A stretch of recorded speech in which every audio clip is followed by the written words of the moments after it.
Today we're going to be talking about I, Tonya. So I, Tonya is a 2017 American biographical film directed by Craig Gillespie. It follows the life of Tonya Harding and her connection to the 1994 attack on her rival Nancy Kerrigan. You ready? Who's going to talk about it? Let's both. Okay. And 3, 2... Okay, so here we are. We're getting ready to go onto the ice with Tonya. And this is just an incredible tracking shot right here. This is one of the things I watched rewatching. It was the main point of why I think this scene ended up impressing me so much, which we'll get into in a moment. But look how incredible this shot is. It's wrapping around her. It's ending in this wonderful composition. And then we have this great cut point right here with the music edit. And that just gives it a lot of great energy. We're back into another wonderful tracking shot. Yeah. It moves right into skating. I mean, it's really unbelievable what they're allowed to capture. Another just amazing shot of the judges. And look at this push in on the husband. Yeah, that's really significant. All these push-ins right now. Yeah, cutting to the skating is very powerful. To the skates on the ice. Those cuts are what made me really kind of take notice of this. Push in right here. Very nice.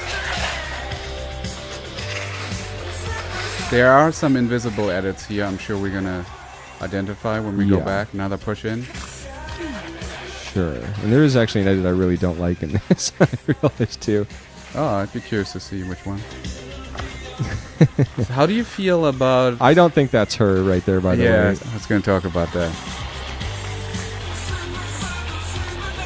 He's loving it. She's doing great. And then this is definitely Margot Robbie. So we're seeing the whole routine, and this is inspired obviously by the actual routine that Tonya Harding did. I actually watched that one. I have something to say about how they did this different than the real one. Oh, wow. Okay, there was an invisible cut right there. Yeah. And then it is over. They're impressed. We know she's done well through their reactions. The mom is not having it. Camera pushes in. This is all one shot right here from the monitor to her, and then she leaves all pissed off, and we're done. Great. So I think we should talk about a couple of specifics.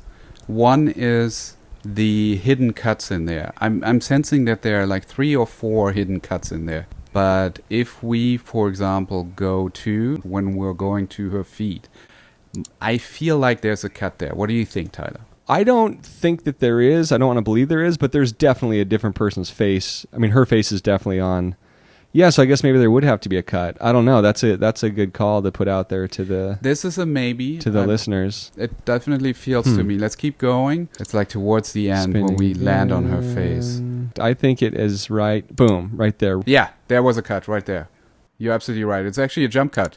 You know, it was just so she could finish it. But yeah, it's interesting to look at. I feel like such a jerk doing this podcast because we're taking someone's meticulous work, the scene we admire so much, and we're like, look at this, look at that, they missed this, they missed that. And it's fine. I mean, appreciating movies for the craft is what we're doing. And it still works. I mean, it didn't pull me out. I remember when I first saw this film, I even noticed the CGI. Like if we go back, freeze it there for a second, look at the face.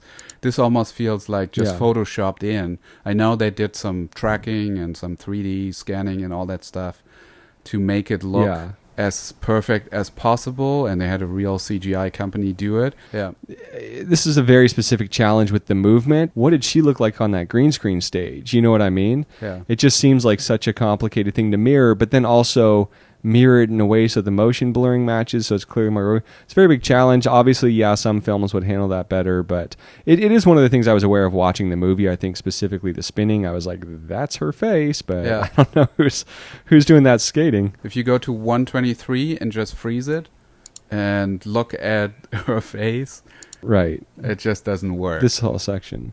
And also, why there are possibly some hidden cuts that maybe we didn't even catch is because they need to break up the choreography. So to reset the camera and just pull off these really complicated moves, having a little bit more control for each beat can be really helpful. That's why you put these hidden cuts in there, make it feel like it's one continuous movement. Nobody will ever notice, but you compartmentalize the whole thing, makes it more manageable. Yeah, and it's so cool to look at from an editing perspective, like I was saying, and I don't know if that was clear, but a cut like the cut to her ice skates, that's such a powerful thing you can go to at any time. That's such a great way to transition from a crowd reaction or something like that. And and there, again, just even filming the people off the rink, there's so many great shots they get. Incredibly planned out. And in terms of editing, again, there's not a ton of cuts in it, but it's more about what's going on behind the scenes and the purpose of those cuts and what we're getting away with. Yeah, and cheating and making us forget that it's being cheated. This was a really fun one to do because I feel like people are going to be able to look at this one, Sven, and have a lot of insight and notice stuff we didn't in terms of the way things are hidden, where it's CGI, where the cut was to allow the CGI. Yeah, and let us know if we were a little harsh on this. I mean, I did say, okay, that CGI shot there didn't work for me, and I'd be curious to see how you felt about it. Yeah, and we're not doing it to be harsh. We're not doing it to tear down. We're doing it to learn and to give ourselves tools. Totally, yeah. It's sort of like understanding a 3-act structure. All we want to do is appreciate it and learn from it.